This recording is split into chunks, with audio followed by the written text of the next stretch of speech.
आज का हमारा जो टॉपिक है वो है इंटेस्टाइनल ग्लैंड। यानी कि इंटेस्टाइन के अंदर जो ग्लैंड प्रेजेंट होती है उसको बोलते हैं इंटेस्टाइनल ग्लैंड। अब बात यह आती है, क्या स्मॉल इंटेस्टाइन और लार्ज इंटेस्टाइन क्या दोनों के अंदर ग्लैंड प्रेजेंट होती है? ऐसा नहीं होता है। लार्ज इंटेस्टाइन जो होती है उसके अंदर कोई भी ग्लैंड प्रेजेंट नहीं होती है, और जो स्मॉल इंटेस्टाइन है उसके अंदर ग्लैंड प्रेजेंट होती है, और उसी को कहा गया है इंटेस्टाइनल ग्लैंड। लार्ज इंटेस्टाइन के अंदर ग्लैंड क्यों प्रेजेंट नहीं होती है? क्योंकि यहाँ पे कोई डाइजेशन होता नहीं है। जो फूड होता है ना उसका जो मैक्सिमम डाइजेशन होता है वो केवल स्मॉल इंटेस्टाइन तक ही होता है। स्मॉल इंटेस्टाइन तक ही मैक्सिमम डाइजेशन हो जाता है फूड का। अब फूड का जो डाइजेशन है वो लार्ज इंटेस्टाइन के अंदर नहीं होता है। लार्ज इंटेस्टाइन के अंदर तीन काम होते हैं। एक तो वाटर का एब्जॉर्प्शन होता है, मिनरल का एब्जॉर्प्शन होता है, और जो फीसीज है उसका फॉर्मेशन होता है। ठीक है, तो ये काम होते हैं लार्ज इंटेस्टाइन के अंदर। और स्मॉल इंटेस्टाइन के अंदर डाइजेशन होता है फूड का मैक्सिमम लेवल तक। जितना डाइजेस्ट होना होता है वो फूड स्मॉल इंटेस्टाइन के अंदर होता है। ठीक है, तो चलिए इंटेस्टाइनल ग्लैंड के बारे में डिस्कस करते हैं। इंटेस्टाइनल ग्लैंड कहाँ प्रेजेंट होती है? ये स्मॉल इंटेस्टाइन के दो पार्ट हैं, ड्यूडेनम और जेजेनम। इन दोनों पार्ट्स के अंदर इंटेस्टाइनल ग्लैंड प्रेजेंट होती है। ठीक है, तो अब जो ये इंटेस्टाइनल ग्लैंड है ये फर्दर दो टाइप्स की होती है। एक है ब्रूनर ग्लैंड और दूसरी है क्रिप्स ऑफ लिबरकुन। ओके, अब ब्रूनर ग्लैंड के बारे में देखिए। ब्रूनर ग्लैंड का जो दूसरा नाम है वो है submucosal gland. Brunner gland is also known as submucosal gland because it is present in submucosa of duodenum. क्योंकि ये जो ड्यूडेनम स्मॉल इंटेस्टाइन का पार्ट है उसके सब म्यूकोजा रीजन के अंदर प्रेजेंट होती है। ठीक है, अब ब्रूनर ग्लैंड का काम क्या है? म्यूकस को सीक्रेट करती है। तो इट सीक्रेट म्यूकस, यानी कि सीक्रेट म्यूकोइड सीक्रेशन। ओके, और जो एसिडिक काइम होता है उसको भी ये न्यूट्रलाइज करती है। इस ग्लैंड का काम है न्यूट्रलाइज करना एसिडिक काइम को।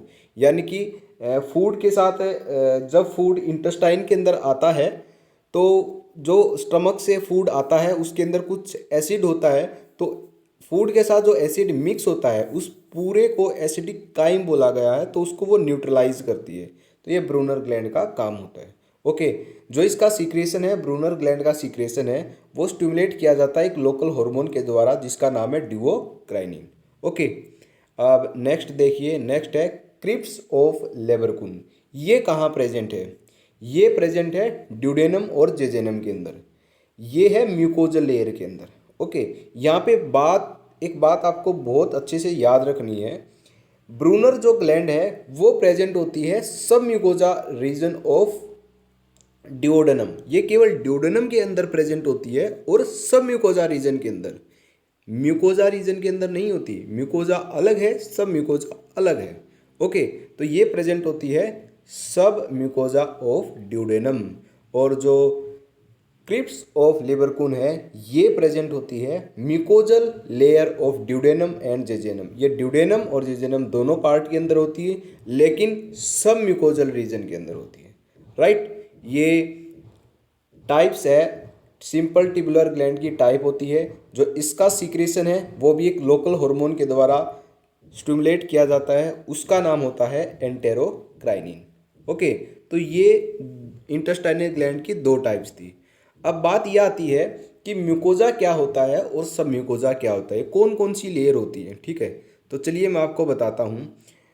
हमारी पूरी एलिमेंट्री कैनाल के अंदर ना चार लेयर प्रेजेंट होती है। सबसे आउटर मोस्ट लेयर होती है, उसको बोलते हैं सिरोजा या फिर visceral peritoneum. This is the outer most layer. और इससे जो नेक्स्ट लेयर होती है अंदर अंदर की साइड वो होती है मस्कुलरिस। ठीक है, और इससे अंदर की जो लेयर होती है वो होती है सब म्यूकोजा। और जो इनर मोस्ट जो लेयर होती है वो होती है सब म्यूकोजा। यानी कि दिस लेयर, ये लेयर जो है ये सब ये म्यूकोजा है। और ये फिर ये जो लेयर ये सब म्यूकोजा है, देन ये मस्कुलरिस है, और देन ये जो आउटर मोस्ट दिख रही है ये होती है विसरल पेरिटोनियम या फिर इसको बोलते हैं सीरोजा लेयर। ठीक है, तो एलिमेंट्री कैनाल में ये चार लेयर प्रेजेंट होती है। तो सब म्यूकोजा और म्यूकोजा, म्यूकोजल लेयर यानी कि म्यूकोजल लेयर के अंदर क्रिप्स ऑफ लेबरकॉन प्रेजेंट होते हैं और जो ब्रूनर ग्लैंड है वो सब म्यूकोजा लेयर के अंदर प्रेजेंट होती है। तो ये दोनों की लोकेशन थी, राइट। ये आपको याद रखनी है, बहुत ही मोस्ट इंपॉर्टेंट पॉइंट है ये, एग्जाम के अंदर कई बार पूछा जा चुका है, राइट। तो नेक्स्ट देखिए, जो क्रिप्स ऑफ लेबरकॉन है उसके अंदर 4 टाइप की सेल्स होती हैं। पहली जो सेल है वो है surface cell, Paneth cell, goblet cell और आर्जेटेफिन सेल्स, ठीक है। सरफेस सेल का काम होता है एंजाइम्स को रिलीज करना। अब कौन कौन सी एंजाइम्स है वो हम आगे पढ़ेंगे। और पेनिथ सेल का काम होता है release lysozyme and zinc. Lysozyme को रिलीज करना, ये भी एक एंजाइम है, और जिंक को रिलीज करना, ठीक है। लाइसोजाइम एंटी बैक्टीरियल है, एंटी बैक्टीरियल एंजाइम होता है जो बैक्टीरिया को किल करता है, राइट। और गोबलेट सेल का काम होता है म्यूकस को रिलीज करना, ठीक है। और आर्जेटेफिन सेल का काम होता है सेरोटोनिन को रिलीज करना। सेरोटोनिन एक वासोकॉन्स्ट्रिक्टर होता है, राइट। और इसका जो दूसरा नाम होता है, इसका दूसरा नाम होता है एंटेरोक्रोमेफिन सेल्स। तो argentaffin cells is also known as enterochromaffin cells, ठीक है। और इसका क्या सीक्रेशन है, ये सीक्रेट करती है serotonin. Serotonin is a vasoconstrictor, यानी कि जो ब्लड वेसल्स होती है उनको कॉन्ट्रिक्ट कर देगा। पहले ब्लड वेसल का साइज ये था, अब इसको कॉन्ट्रिक्ट करके ये छोटा कर देगा, ठीक है। तो कॉन्ट्रिक्शन का ये काम करता है सेरोटोनिन। अब सेरोटोनिन आप ये पूरा का पूरा ना 5th सेम के अंदर पढ़ोगे कोलॉजी के अंदर। Serotonin is also known as 5-HT, यानी कि 5 हाइड्रोक्सी ट्रिप्टामाइन। ये एक ऑटोकॉइड होता है। आप पूरा डिटेल में पढ़ोगे सेरोटोनिन के बारे में, ठीक है, राइट। दिस इज ए ऑटोकॉइड, ये एक ऑटोकॉइड होता है सेरोटोनिन। 5-HT इसका दूसरा नाम है। इतना आपको याद रखने की ज़रूरत नहीं है। आप जब कोलॉजी में पढ़ोगे तो आपको थोड़ा सा रिमाइंड हो जाएगा कि आपने ये पढ़ा था। ये इसका रिलीज़ बहुत ज़रूरी है। सेरोटोनिन कहाँ से रिलीज़ होता है, कौन सी सेल से, वो बोलेंगे आर्जेंटेफिन सेल्स या फिर एंटेरोक्रोमेफिन सेल्स, ठीक है। इसका सीक्रेशन याद रखना बहुत ज़रूरी है। नेक्स्ट देखिए, अब इंटेस्टाइनल ग्लैंड, ये टॉपिक हमारा इंटेस्टाइनल ग्लैंड का सीक्रेशन होगा। कुछ न कुछ ग्लैंड है तो कुछ न कुछ तो सीक्रेट करेगी, तो उसके सीक्रेशन को बोलते हैं इंटेस्टाइनल जूस, ठीक है। इंटेस्टाइनल जूस का जो दूसरा नाम है वो है succus entericus. Then intestinal juice is also known as succus entericus. ये जो टर्म यहाँ पे दी गई है ना, ये याद रखनी ज़रूरी है, क्योंकि एग्जाम के अंदर जब भी आपसे एमसीक्यू पूछेगा तो वहाँ पे इंटेस्टाइनल जूस ना दे के सक्कस एंट्राइकस वर्ड दे देगा। तो आपको कंफ्यूज नहीं होना है, सक्कस एंट्राइकस इंटेस्टाइनल जूस होता है, ठीक है। तो आपको याद आना चाहिए और इजी से आप एमसीक्यू टिक कर सकते हो अच्छे से, ठीक है। अब नॉर्मल वॉल्यूम देखिए, कितना intestinal juice per day release होता है, 1 से 2 लीटर पर डे होता है।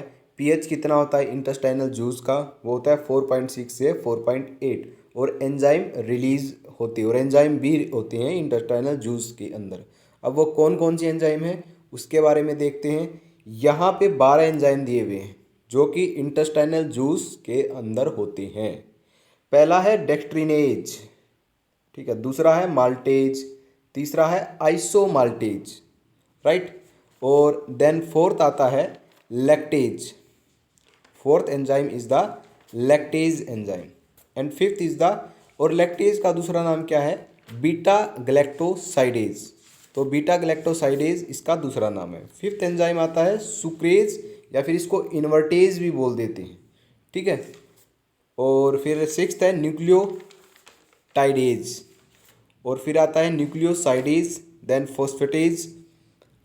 ये न्यूक्लियोटाइडेज, ये nucleosidase, phosphatase, aminopeptidase, dipeptidase, intestinal lipase and enterokinase, ठीक है। ये 12 एंजाइम्स होते हैं जो कि इंटेस्टाइनल जूस के अंदर होते हैं।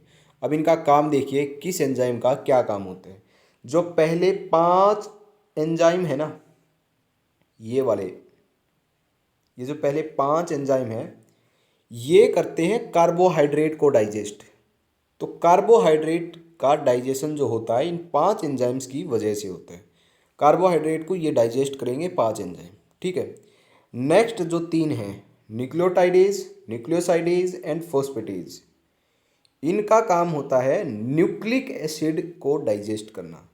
ठीक है, ये न्यूक्लिक एसिड को डाइजेशन में हेल्प करते हैं। ठीक है, नेक्स्ट जो दो हैं इनका काम है जो कि हैं अमीनोपेप्टिडेज एंड डाईपेप्टिडेज।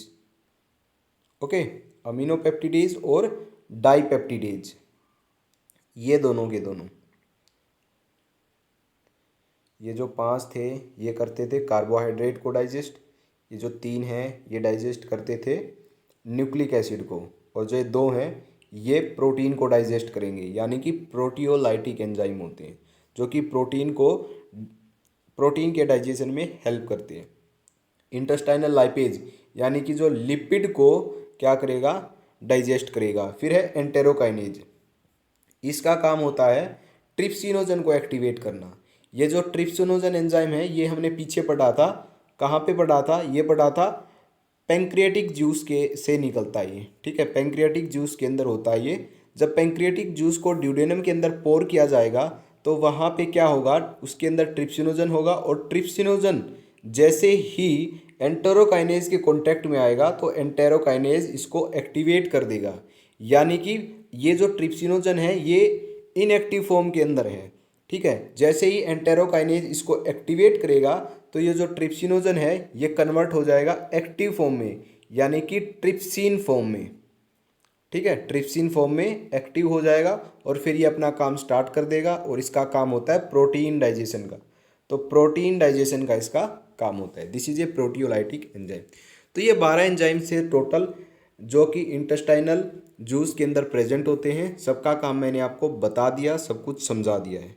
ठीक है, तो ये आज का हमारा टॉपिक था पूरा का पूरा इंटेस्टाइनल ग्लैंड। ओके, अगर आपको इसके नोट्स चाहिए तो आपको क्या करना है, डिस्क्रिप्शन के अंदर जाना है, वहाँ पे आपको लिंक दिया मिलेगा, वहाँ पे आप क्लिक कीजिए, आपको इंटेस्टाइनल ग्लैंड जो भी पढ़ाया है उसके नोट्स आपको मिल जाएंगे। ठीक है, और अब जो नेक्स्ट वीडियो होगी वो होगी डाइजेशन से रिलेटेड, यानी कि जैसे ही हम कोई फूड खाते हैं तो वो कहाँ कहाँ सलाइवा कैसे डाइजेस्ट करता है, स्टमक में जाके कैसे डाइजेस्ट होता है, तो हम पूरा डाइजेशन प्रोसेस देखने वाले हैं एक ही वीडियो के अंदर। उसके अंदर एक ही वीडियो के अंदर हम समझेंगे कि कैसे फूड डाइजेस्ट होता है, कहाँ कहाँ डाइजेस्ट होता है और किस फॉर्म में डाइजेस्ट होता है, तो वो सब हम नेक्स्ट वीडियो के अंदर देखने वाले हैं। आज की वीडियो में बस इतना ही, तो मिलते हैं हम नेक्स्ट वीडियो के अंदर।